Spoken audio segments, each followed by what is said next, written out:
자녀들에게 좋은 것은 권장하고 또 권면하죠.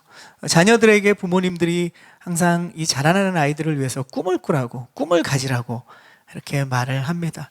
그래서 어린 시절부터 꿈을 키우고 아름다운 꿈을 이룬 위인들에 대한 이야기를 많이 들려주고 또 그런 책들을 많이 부모님들이 소개해 주죠. 뿐만 아니라 부모님들이 자신이 가졌던 꿈들 또 그리고 이루었던 꿈들에 대해서 자녀들에게 부모님의 자신들의 이야기를 들려주기도 합니다. 젊은 날 꿈이 없다는 것, 이것은 굉장히 안타까운 일이죠. 그리고 걱정되는 일입니다. 왜냐하면 꿈이 없다는 것은 소망이 없다는, 그죠? 것과 같은 말입니다. 꿈을 꾼다는 것은 소망을 갖는다는 것이죠. 꿈을 가지고 살면 우리 일상에 힘이 생기고 또 우리 미래의 삶의 방향들이 잡혀가기 시작합니다. 어르신들은 이렇게 말씀하시는 분들이 계시죠. 이 나이에 내가 무슨 꿈을 갖겠느냐. 겸손의 말씀이기도 하지만 사실은 꿈은 젊은 사람들에게만 필요한 것이 아닙니다. 남녀노소 누구에게나 필요하죠. 모든 사람에게 소망이 필요한 것처럼 모든 연령대의 모든 사람들에게도 동일하게 꿈은 필요한 것입니다. 나이가 들수록 시간이 갈수록 또 현실에 우리가 좌절을 경험할수록 꿈이 작아지는 경우가 많이 있습니다. 어른이 되어가면서 현실의 장벽에 부딪히죠. 그리고 내가 가진 꿈의 모서리가 깨어지기도 하고 또 달아가기도 하고 작아지지만 그래도 꿈은 여전히 우리에게 있습니다. 그리고 그 꿈을 붙잡아야 됩니다. 꿈이 작고 큰 것은 사실 중요하지 않습니다. 꿈을 붙잡고 있느냐, 내가 그것을 놓아버리느냐, 이것이 더 중요한 것이죠. 그것이 작다고 하찮게 여기면 여길수록 우리는 정말로 꿈이 없는 사람처럼 살아가게 됩니다. 방향이 없는 것이죠. 저희 가정에서 주중 예배를 드릴 때 지난주에 그런 얘기를 나눴어요. 이렇게 기도 제목을 나누다가 자신들의 이 꿈에 대한 얘기를 했습니다. 원대한 꿈이 저에게도 있는 것은 아닙니다. 저희 아내에게도 마찬가지예요. 근데 작은 소박한 꿈이었어요. 근데 그걸 나누면서 행복한 거예요. 그리고 나누면서 서로가 더 가까워진 것 같았습니다. 그렇다고 저희 가정의 사이가 나쁜 건 아닙니다. 근데 더 가까워진 것 같아요. 그리고 더 하나가 되는 그런 느낌을 받았습니다. 작고 소박한 꿈이지만 그 꿈을 나눌 때 우리는 우리 안에 풍성해지는 또 우리의 삶에 기대와 소망이 생기는 것을 우리는 경험하게 됩니다. 사랑하는 성도 여러분, 여러분이 가정에 모일 때 또 그리고 친구들과 모일 때 교회에서 사람들과 믿음의 성도들과 모일 때 그리고 직장의 일터에서 그러한 여러 가지 이야기들을 나눌 게 많지만 하나님 주시는 긍정적이고 소망의 꿈들을 여러분이 자꾸 나누는 그러한 믿음의 사람이 되기를 축복합니다. 꿈을 나누면 살아나요. 그리고 꿈을 나누면 내가 지금 어디로 가고 있는지 어디로 가야 할지가 더 분명하게 잡을 수 있는 것입니다. 가까운 시기에 이룰 꿈이든 먼 미래에 이룰 꿈이든 그것은 중요하지 않습니다. 원대한 꿈이든 소박한 꿈이든 전혀 문제가 되지 않는 것이죠. 우리 모두가 하나님 안에서 꿈을 가지고 그 꿈을 나누고 또 그 꿈을 붙잡고 하루하루 살아갈 때 우리 안에 참된 기쁨과 소망으로 넘칠 줄로 믿습니다. 아멘. 우리는 지금 요셉의 삶을 보고 있습니다. 아직까지는 우리가 보고 있는 삶은 요셉의 고된 삶이에요. 그가 꿈을 가졌지만 그러나 그는 지금 현재 아주 고난의 삶을 통과하고 있습니다. 요셉의 아버지 야곱은 어떻습니까? 자기가 가졌던 꿈이 있어요. 세상적인 꿈이었습니다. 그 꿈을 쫓아서 그가 일생을 살았죠. 그의 아들 요셉은 어떻습니까? 하나님이 주신 꿈이었어요. 그리고 그 하나님의 꿈을 가지고 일생을 살았던 사람입니다. 그런데 보면 아버지 야곱이 세상의 꿈을 쫓아서 자기가 살았던 것이나 요셉이 하나님의 꿈을 가지고 살았던 것이나 상황을 보면 두 사람 다 고난의 시절을 겪었다는 거예요. 고통을 겪었다는 겁니다. 왜 세상의 꿈을 쫓을 때 고난이 있는 것은 알겠는데 하나님의 꿈을 쫓는데 왜 고난이 있는 걸까요? 이 꿈을 쫓는 과정 가운데 내가 하나님의 꿈이냐 세상의 꿈이냐 이것이 우리에게 고난이 있느냐 없느냐로 선택이 되는 것이 아니라 우리가 이 꿈을 이루어가는 과정이 현실이기 때문에 그렇습니다. 우리는 이 땅의 현실에 발을 딛고 살면서 이 현실 속에서 세상의 꿈을 이룰 거냐? 하나님의 꿈을 이룰 거냐입니다. 그러니까 세상의 꿈을 이루어 나가는 사람이든 하나님의 꿈을 이루어 나가는 사람이든 이 현실에서 한 걸음 한 걸음 그 꿈을 쫓아가기 때문에 모두에게 고난은 있는 것이죠. 그러나 야곱과 요셉은 어쨌든 두 사람 다 보면 그 꿈을 포기하지 않았습니다. 그래서 세상의 꿈을 쫓던 아버지 야곱은 어떻게 됩니까? 세상의 꿈을 이루지 않았어요. 하나님의 사람으로서 그가 하나님을 붙잡은 상태에서 세상의 꿈을 쫓았을 때 자기가 추구하던 그 세상의 꿈이 하나님의 꿈으로 바뀌는 것을 우리는 성경을 통해서 보았습니다. 요셉은 어떻습니까? 하나님의 주신 그 꿈을 붙잡고 계속 나아갈 때 결국 그 하나님의 꿈을 이루는 것을 우리는 알고 있습니다. 오늘 저희가 나눌 말씀은 요셉 고난 중에 꿈을 꿈꾸다라는 제목입니다. 이 제목처럼 고난 중에 요셉이 포기하지 않았던 이 꿈이 요셉의 인생을 온전하게 만들어 주었습니다. 그래서 오늘은 꿈꾸는 사람 요셉을 통해서 꿈꾸는 사람, 하나님의 꿈을 꾸는 사람이 겪는 상황들에 대해서 오늘은 좀 말씀을 나눠보려고 합니다. 첫 번째로 우리가 알 수 있는 것은 꿈꾸는 사람에게는 고난의 상황이 항상 연결되어 있다는 거예요. 우리가 시작에서 잠깐 말씀드린 것처럼 꿈꾸는 사람에게는 고난의 상황이 항상 연결되어 있습니다. 전혀 다른 상황이 아니에요. 내가 하나님의 꿈을 꾸면 고난과 상관이 없는가?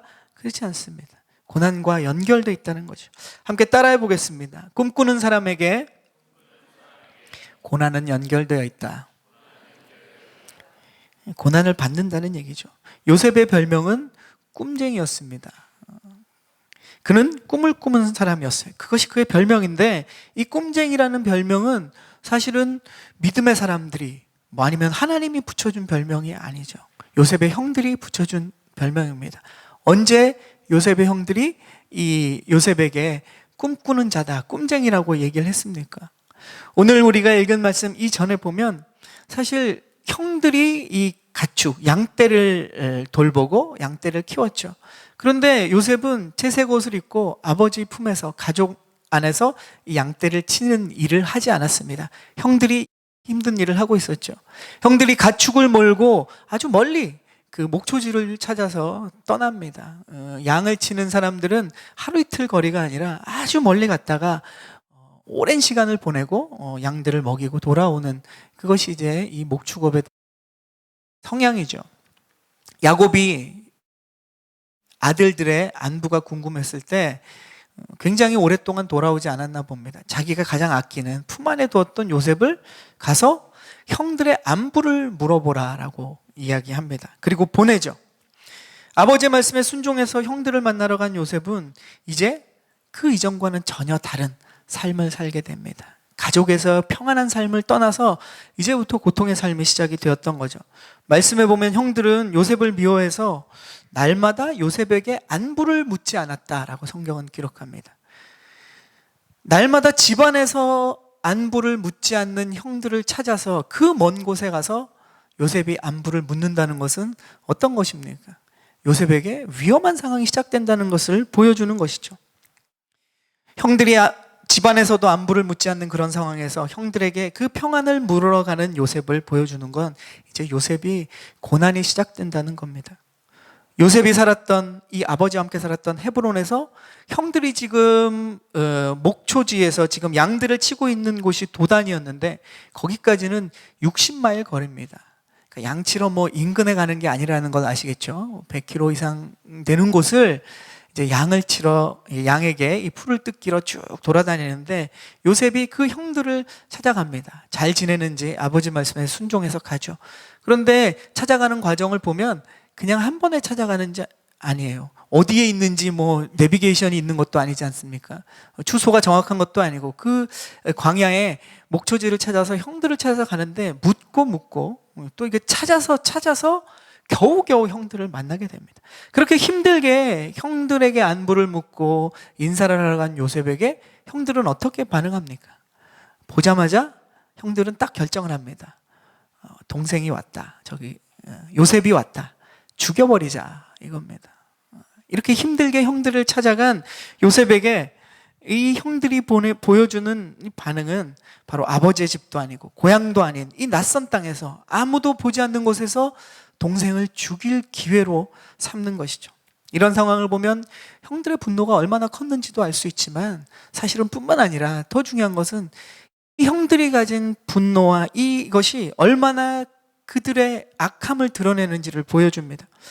분노가 형들의 마음을 굳게 만들어서 동생을 향한 사랑은 다 사라지고 보자마자 반가운 것이 아니라 죽여버리려고 하는 것이죠. 증오와 파괴의 마음만 남아 있습니다. 이것을 보면 분노는 사실 그 상대방을 향한 것이기도 하지만 자기 자신의 영혼과 자기 자신의 인간성까지 파괴한다는 것을 우리는 이 상황 가운데 보게 됩니다. 그래서 우리는 기억해야 돼요. 분노는 남에게 향하는 것 같지만 우리 자신을 망하게 하는 아주 위험한 독소와 같은 존재이죠. 형들은 동생을 잡아 죽이기 위해서 그 살기와 살을 가지고 있을 때 요셉을 보고 죽여버리려는 마음에서 그를 딱 부를 때 요셉이라고 그러지 않습니다. 꿈꾸는 자가 온다라고 얘기합니다. 그러니까 꿈을 꾼다는 것은, 그 꿈꾸는 자라는 것은 비아냥거리는 거죠. 적대적인 말입니다. 그러니까 꿈을 꾼다라는 것은 사실은 벌써 고난과 연결이 되어 있는 거예요. 요셉이 꿈을 가진 것에 이제 위기가 찾아오고 고통이 시작됐어요. 그래서 꿈을 꾼다는 건 고난과 연결되어 있다는 것을 우리는 항상 기억해야 되고, 꿈을 가지면 고통과 맞서야 된다는 것을 우리가 먼저 우리 마음 가운데 가져야 합니다. 그렇지 않으면 우리는 환경과 상황 속에서 쉽게 꿈을 포기해버리기 때문에 그렇습니다. 영어 속담 중에 이런 말이 있죠. No pain, no gain. 너무 짧으니까 쉽죠? 네, 잘 알고 있는 말씀일 겁니다. 우리가 무언가 꿈을 이루려면 분명히 거기에는 고통과 고난이 따른다라는 것을 우리는 알고 있습니다. 요셉을 통해 알 수 있는 것, 꿈꾸는 사람에게 일어나는 상황의 첫 번째는 바로 꿈은 고난과 연결되어 있다는 것이죠. 그리고 두 번째, 꿈꾸는 사람에게 일어나는 상황에 우리가 주목해야 될 두 번째는 꿈은 오랜 시간 동안 좌절되기도 한다는 것이죠. 요셉의 이 환경을 보고 그 상황을 보면 그는 이 꿈이 오랜 시간 좌절이 되기도 합니다. 우리의 삶에도 그런 경험을 하신 분들이 많이 있죠. 우리 한번 따라해 보겠습니다. 꿈은 오랜 시간 좌절되기도 한다. 이것 때문에 우리가 꿈을 포기하거나 꿈을 놓아버리는 거죠. 꿈을 붙잡을 힘을 잃어버리는 것은 이 좌절이 짧은 시간이면 우리가 버틸 만한데 실제로는 굉장히 우리가 느끼기에 너무도 오랜 시간 꿈이 좌절되기도 합니다. 요셉은 꿈꾸는 것을 멈추지 않았는데 우리가 계속 지금 요셉의 삶을 살펴보면은 그의 삶은 이 꿈이 한 번 좌절되지 않습니다. 번번이 좌절되죠. 그리고 이것이 짧은 기간 동안 그가 좌절되지 않습니다. 그의 청소년기를 지나고 그의 청년기를 지나고 성인이 될 때까지 지금 그의 꿈은 오랜 시간 좌절 속에 보내게 됩니다. 이제 자기 가족에서 으뜸이 되는 꿈은 이미 사라졌죠. 왜냐하면 가족과 이제 생이별을 하게 되고 가족과는 다시 만날 수 없는 거리만큼 이집트로 끌려가게 됐기 때문에 이 가족 안에서 꾸었던 꿈은 이미 그는 사라져 버린 것 같습니다. 그리고 노예로 살면서 시간이 흘렸죠. 청년이 되어서도 그의 밝은 미래는 없었습니다. 노예로 살다가 나중에 상황이 좀 핀 것 같은데 어떻습니까? 자기가 모시는 보디발 장군의 그 아내의 모하멧 때문에 강간범으로 몰려서 이제 감옥에 갇히게 되는 신세가 됐습니다. 그것이 지난주에 나눈 말씀이죠. 그럼에도 불구하고 요셉은 하나님께서 동행한다는 것을 그때 알았습니다. 지난주 말씀에 나왔지만 요셉은 끊임없이 이 하나님과의 동행을 꿈꿨고 하나님을 의지했습니다. 그런데 그럼에도 불구하고 결과는 어떻게 됐습니까? 결과는 좌절이었어요. 그는 또 감옥에서 갇히고 오랜 시간을 보내게 됩니다. 근데 이 감옥에 갇히는 결과 이것은 끝이 아니었습니다. 우리가 아는 것처럼 요셉이 감옥에 갇혀서 일생을 마치지 않았다라는 거예요. 그가 하나님의 축복을 완성시키기 위한 연단의 과정으로서 지금 그는 감옥에 있는 것입니다. 당시에는 너무 고통스럽겠죠. 억울했겠죠. 하나님이 모든 것을 다스린다는 믿음의 결과가 고작 이것이었습니다. 감옥에 갇혀 있는 게 그가 하나님을 믿고 하나님을 따르고 하나님과 동행했던 결과가 그것이었죠. 그런데 요셉은 좌절했습니다. 그러나 이 결과가 과연 끝인가? 우리는 이것이 끝이, 요셉의 끝이 아니라는 것을 너무도 잘 알고 있죠. 하나님은 결국 요셉에게 승리하는 사람으로 인도해 주셨어요. 요셉의 믿음을 완성시켜 주셨고 꿈을 완성시켜 주셨습니다. 그래서 로마서 5장 4절의 말씀처럼 이 말씀을 제가 읽어보겠습니다. 우리가 환난 중에도 즐거워하나니 이는 환난은 인내를, 인내는 연단을, 연단은 소망을 이룰 줄 알미로다. 아멘. 꿈은 오랫동안 좌절할 수 있어요. 그러나 과정, 좌절의 기간 동안 우리가 인내할 수 있다면, 또 우리가 이 연단의 과정을 통과할 수만 있다면 결국은 무엇을 이루느냐? 성경은 이야기하는 것은 인내와 연단으로 끝나는 것이 아니라 그 모든 것은 결국에 완전한 마지막 결과는 어떤 것이냐? 소망이라는 거예요. 소망을 갖는다는 것이 아니라 소망을 이룬다라는 겁니다. 소망을 완성시키게 된다라는 것이죠. 이것을 붙잡지 않으면 우리는 꿈꾸는 과정 속에서 어떤 상황을 겪느냐, 오랜 좌절을 맛보면서 이것을 포기하게 될지도 모른다는 것이죠. 그러나 소망을 완성하고 이 소망을 이룬다는 것을 우리가 붙잡으면 인내의 과정과 연단의 과정을 우리가 통과할 수 있다는 거예요. 그 과정 속에서도 하나님 주신 꿈을 포기하지 않을 수 있다는 것입니다. 경호대장 보디발 장군의 집에 있는 감옥에 요셉은 갇혔죠. 오늘 말씀의 배경을 보면, 이제 우리가 읽은 말씀 내용에 보면 요셉이 갇힌 감옥에 왕의 신하 두 사람이 들어옵니다. 한 사람은 술을 맡은 관원이고 한 사람은 떡을 맡은 관원입니다. 뭐 요즘으로 쳐서 그냥 왕의 셰프구나 이렇게 생각할지 모르겠지만, 그 당시의 상황을 좀 아시는 분들은 알겠지만 이 왕의 음식과 왕의 술은 단지 왕의 그 한 끼 식사가 아니지 않습니까? 왕의 중요한 그 연회를 여는 것이 왕에게 있어서 굉장히 중요한 권력의 상징이고, 또한 그 당시에는 독살의 위험이 많기 때문에 빵과 음식과 술을 맡은 관원은 최고의 그 간부입니다. 그러니까 어떻게 보면 최고의 높은 위치에 있는 사람이죠. 이 두 사람이 지금 감옥에 갇힙니다. 이 왕궁의 감옥에 갇히는 것이 아니라 지금 보디발이 경호대장이잖아요. 왕의 경호대장이죠. 경호대장의 집에 갇히고 그 이후의 상황들을 보면 잠시 지금 감금 상태입니다. 이제 왕이 두 사람을 어떻게 할지 아직 결정이 안 난 상태예요. 일단 왕이 화가 났고 두 사람에 대해서 분노를 통해서 일단은 경호대장이 가장 왕의 측근이니까 경호대장의 집에 있는 감옥에 잠시 가둬놓은 겁니다. 그리고 이제 내가 이 두 사람을 왕이 어떻게 판결을 내릴지를 기다리는 상황에 이 경호대장 보디발의 집에 두 사람이 옵니다. 그리고 여기에 갇혀있는 요셉과 이제 만나게 되는 것이죠. 보디발은 왕의 명령이 날 때까지 그 두 사람을 시중을 요셉에게 들게 합니다. 요셉이 어떤 사람입니까? 자기 아내를 범하려고 했던 사람이죠. 보디발은 분노가 일고 요셉을 그 감옥에 가뒀어요. 그런데 지금 요셉에게 이 두 사람을 시중 들도록 하는 모습을 보면 보디발은 여전히 요셉을 신뢰한다는 것을 우리는 예상할 수 있죠.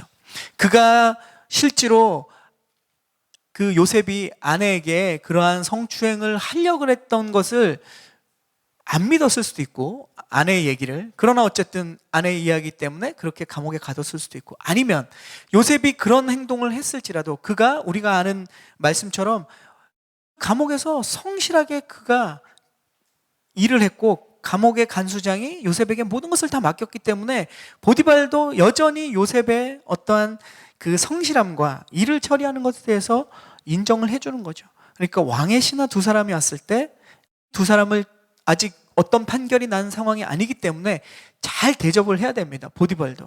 그런데 누구에게 맡기느냐? 요셉에게 두 사람을 시중하게 된 것이죠.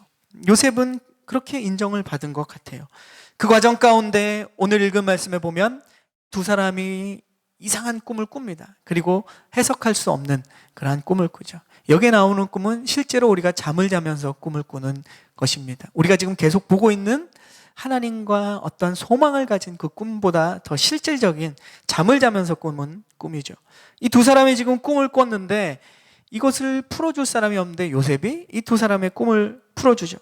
뭐 내용을 한 문장으로 요약하면 술관원은 사면을 받아서 다시 왕궁에 복직할 거고, 빵 맡은 관원은 이제 형장의 이슬로 사라질 것이다. 이것이 요셉이 풀어준 그 꿈에 대한 풀입니다. 그리고 이 꿈을 풀어주고 나서 요셉이 얘기하죠. 어차피 빵 맡은 관원한테는 부탁할 필요가 없습니다. 왜냐하면 끝날 사람이니까.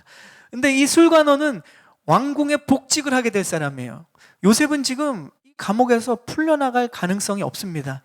왜냐하면 다시금 이 사람이, 요셉이 재판을 받을 가능성은 없죠. 그리고 이 감옥은 보디발의 집에 있는 감옥입니다. 보디발이 요셉을 감옥에 넣었기 때문에 빼줄 리는 없죠.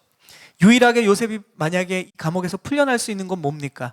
보디발 장군보다 더 높은 힘을 가진 사람이 요셉을 풀어줘야 되는데, 보디발 장군보다 더 높은 사람이 요셉을 알고 있는 사람은 아무도 없어요. 그런데 지금 술 맡은 관원이 왔죠. 이 사람은 바로의 측근입니다. 그러니까 이 사람이 이제 풀려나게 되면 바로의 왕궁에 돌아갈 텐데, 그러면 바로에게 나의 이 억울한 상황을 좀 얘기해 달라는 거예요. 나는 억울하게 옥에 갇혀 있다. 만약에 바로께서 요셉을 억울한 상황을 알고 풀어주면 보디발이 풀어주게 된다는 거죠. 무슨 얘기를 하고 있습니까? 요셉이 자기가 꿈꾸고 자기가 어려운 고난 속에서 해결될 수 있는 유일하고도 마지막 가능성이 바로 이 술 관원장에게 있는 거예요. 요셉은 사실은 감옥에서 포기하고 살았을 겁니다. 그러다가 하나님 주신 기회라고 생각을 했어요. 그리고 이 술 관원장이 어떻게 보면 마지막 자기의 희망과 같은, 한 가닥 남은 신라 같은 희망이었다는 겁니다. 그래서 당신이 복직이 되면 꿈을 풀어준 보답으로 나의 억울함을 풀어주고 나를 바로에게 얘기해서 감옥에서 좀 나가게 해주십시오, 이렇게 부탁을 했습니다. 자, 이제 술 관원장이 어떻게 됩니까? 결과적으로 이제 풀려나게 돼요.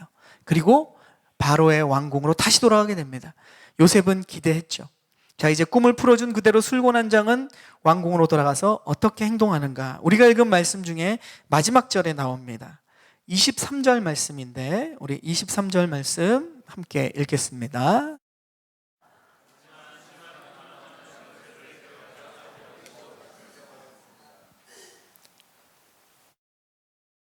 보니까 술 맡은 관원장이 돌아가서 요셉을 기억하지 않고 잊어버렸다라고 성경은 이야기합니다. 꿈꾸는 사람 요셉을 통해서 꿈꾸는 사람에게 일어나는 지금 상황들을 보고 있는데, 첫 번째는 꿈꾸는 사람은 고난과 항상 연결되어 있다고 말씀드렸죠. 두 번째는 꿈꾸는 사람의 꿈은 오랜 시간 동안 좌절되기도 한다라고 말씀을 드렸습니다. 그러나 23절은 굉장히 이제 신라 같은 희망도 사라져버리는 것으로 끝나요. 40장이 그렇게 끝납니다.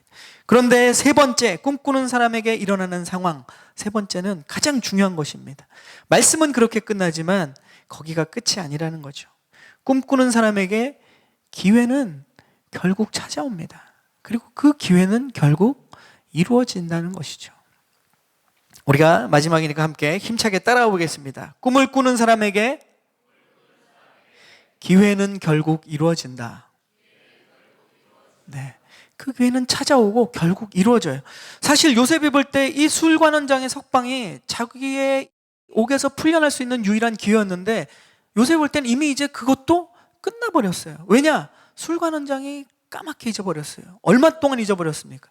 요셉이 하루가 지나고 이틀이 지나고 왕궁으로 돌아간 이 술관원장이 2년이 지났습니다. 그런데 아무 소식이 없어요. 술관원장은 왕궁으로 돌아가서 이제 자기가 복직되고 상황이 편해졌기 때문에 까맣게 잊어버립니다. 그런 것 같아요. 우리에게 중요한 일이라고 남들에게 다 중요한 건 아닌 것 같습니다. 그건 서운해할 일이 아니죠. 우리도 마찬가지지 않습니까? 누군가에게 굉장히 중요하고 절박한 일인데 우리는 그것을 똑같이 느끼지 못하는 것이 인간의 본성인 것 같아요. 우리는 그만큼 우리 중심적이기 때문에 내가 느끼는 것과 상대방이 느낀 것이 차이가 많이 납니다. 그 사람에겐 정말 중요한 일인데 우리는 가볍게 여기는 경우가 있죠. 내가 지금 손가락에 잡힌 물집이 더 아프지, 수술한 사람의 그 아픔을 내가 똑같이 느끼지 못한다는 거죠. 내가 느끼는 아픔이 더 가까운 거예요. 그리고 더 현실적이고 더 실제적인 겁니다. 술관원장은 복직이 돼서 왕궁에 가서 이제 요셉이라는 존재조차 기억하지 못하고 자신의 맡겨진 일과 자신이 누리는 그 지위와 권력들을 마음껏 누리고 있습니다. 사실 요셉이 언제 가장 힘들었을까? 힘들었던 때가 너무 많지만 이때가 가장 힘들지 않았을까? 왜냐하면 마지막 희망이거든요.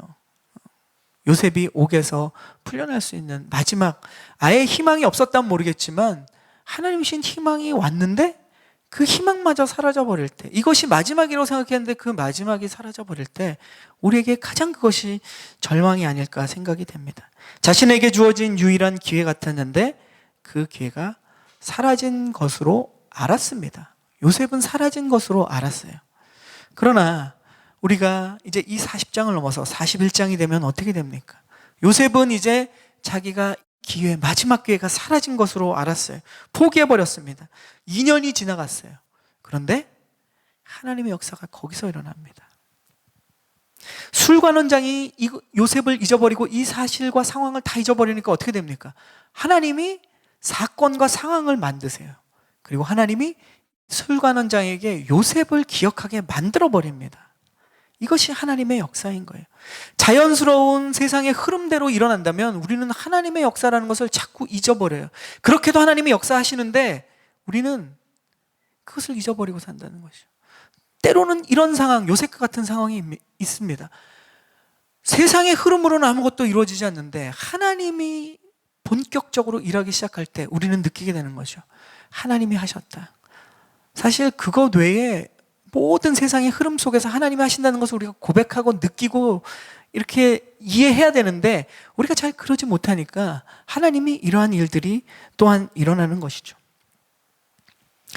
술관원장이 잊어버리니까 하나님께서 기억나도록 사건을 만드세요. 사람은 잊어버려도 하나님이 우리를 잊지 않는다는 것입니다. 여러분 이것을 꼭 기억하십시오. 사람은 우리를 잊어버려요. 그리고 우리의 어려움도 잠시 기억할지 모르지만, 잠시 위로할지 모르지만 잊어버립니다. 그것을 서운해할 필요는 없어요. 사람은 원래 그런 존재예요. 중요한 것은 하나님이 잊지 않으신다는 거예요. 하나님은 꿈꾸는 우리를 붙드십니다. 오히려 우리가 잊어버린 꿈들을 다시금 붙잡을 수 있도록 하는 거예요. 요셉은 여기서 절대절명의 이 상황에서 꿈을 포기했는지 안 했는지 모릅니다. 그러나 포기하지 않았을 거라고 믿죠. 그런데 힘든 상황 가운데 하나님은 오히려 꿈을 완전히 붙들 수 있도록 하나님이 상황을 만드셔서 이제 이것을 풀어주십니다. 꿈을 위한 계획들을 아주 세밀하게 정확한 타이밍에 이루실 수 있도록 하나님은 2년간의 과정과 기다림이 필요했던 거죠. 이제 마침내 드디어 요셉이 풀려날 때가 왔습니다. 제가 이 창세기를 쭉 하면서 여러분의 반응과 예배 분위기를 보는데 아브라함이든 이삭이든 또 야곱이든 이 요셉이든 보면 기나긴 어떤 인내 과정이 있지 않습니까? 그 과정을 갈 때는 저도 힘들지만 여러분의 표정도 굉장히 힘들어요. 그러다가 이제 하나님이 풀어지는 역사와 능력이 나타날 때 표정이 환해집니다.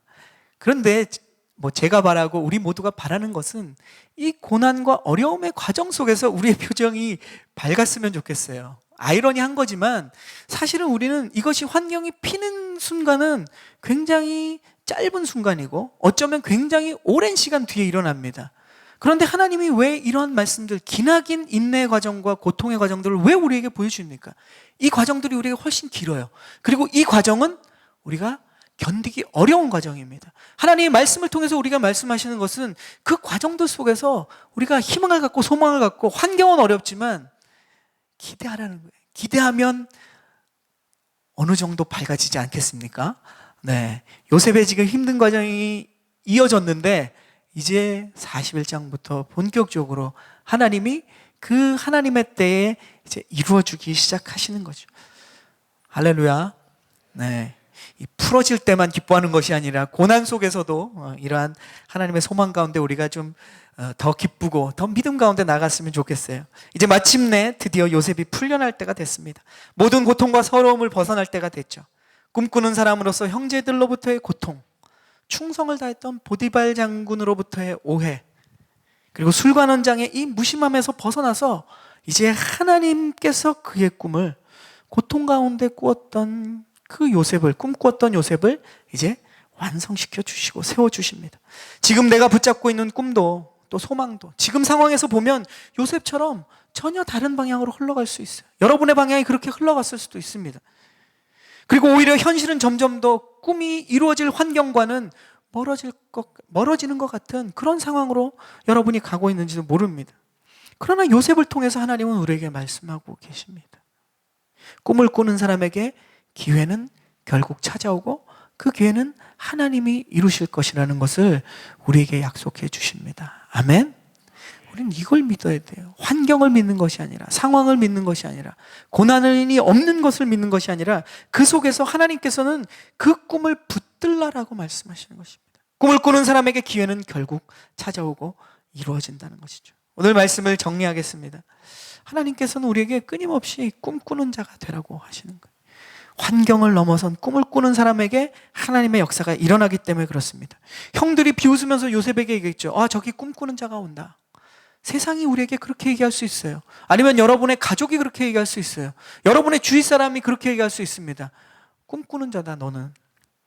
좋은 쪽으로 얘기해주면 참 감사하겠지만, 믿음으로 선포해주면 감사하겠지만, 우리에게 요셉의 형들처럼 우리를 비웃으면서, 심지어는 비아냥거리면서 그래 하나님의 꿈을 열심히 꿔라, 너는 꿈꾸는 자다, 이렇게 비웃을 수 있습니다. 그러면 여러분 마음은 어떤 마음이 드십니까? 어떻게 여러분은 반응합니까? 그들이 그렇게 우리를 꿈꾸는 자라고 할지라도 성경을 통해서 우리가 붙잡아야 될 꿈꾸는 것은 무엇입니까? 그래 나는 꿈을 꾸는 자다. 세상 사람들이 꿈꿀 수 없는 하나님의 꿈을 꾸는 것이고, 세상 사람들이 환경과 그 세상의 결과들에 연연하는 그런 꿈이 아니라 하나님이 오늘 또 계속 우리가 보고 있는 이러한 꿈꾸는 자를 통해서 우리를 만들어 가시고 우리를 완성시켜 가시는 그런 꿈을 꾸는 자다. 이렇게 믿음으로 선포하기를 주님의 이름으로 축원합니다. 세상 사람들에게 믿음이 좋으면 더 담대히 선포할 수 있죠. 그러나 이것은 세상 사람들에게 선포하기 전에 먼저 저와 여러분 자신에게 선포해야 됩니다. 우리는 그 선포도 주저하고 그 선포조차 못하면서 우리의 삶을 살아나갈 때가 많다는 것이죠. 이 시간 우리 자신에게, 우리 자신의 영혼을 향해서 우리 한번 선포하고 기도하겠습니다. 나는 꿈꾸는 자다. 네, 눈을 한번 감고 우리 한번 고백하겠습니다. 나는 꿈꾸는 자다. 아멘.